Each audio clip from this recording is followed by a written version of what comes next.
Io ho conosciuto Mario Trevi dopo che lui ha cantato le mie prime canzoni, nel lontanissimo 1959. Mi accorgo adesso che, ahimè, sono passati 250 anni, mezzo secolo. Lui ha inciso due canzoni che avevo scritto con Edoardo Alfieri. Tu non lo sai, io pirata. Io le ho ascoltate prima sul disco e poi sono andato a sentirlo in teatro. Mi pare che lui cantava al Teatro Italia. Quindi questo è stato il primo incontro che ho avuto con Mario Trevi. E poi ci siamo visti altre volte, ma poiché io, come diceva mio padre, sono porchi fuori mondo. Non è che io frequentassi, non ho mai frequentato l'ambiente diciamo, della canzone, eccetera. Ci siamo visti solo nelle occasioni in cui abbiamo fatto qualche cosa.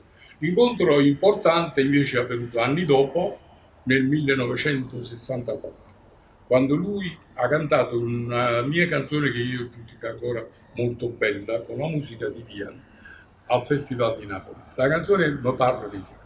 In quell'occasione io ricordo che insieme al maestro Vian sono andato ad ascoltare la sua registrazione. Lui ha inciso il disco prima di fare il festival alla RCA di Roma, una grande orchestra diretta da Edoardo Alfieri che ha fatto un magnifico arrangiamento.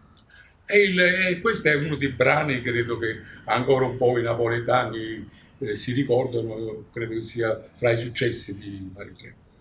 Nel 1968 poi Mario Trevi canta ancora una mia canzone. Questa volta Edoardo Alfieri, oltre che a dirigere l'orchestra e a fare l'arrangiamento, è autore della musica.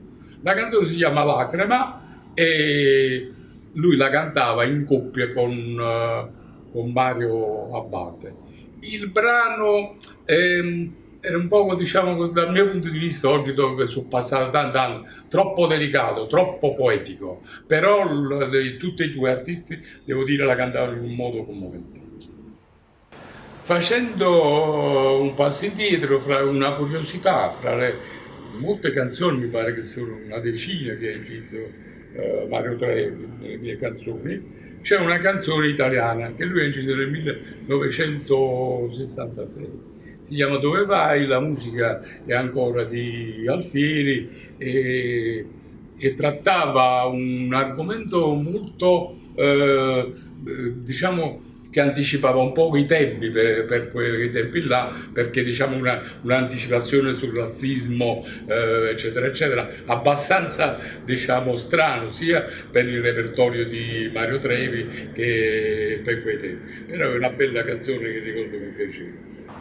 Sì, poi con Mario ci siamo persi un po' di vista perché io poi negli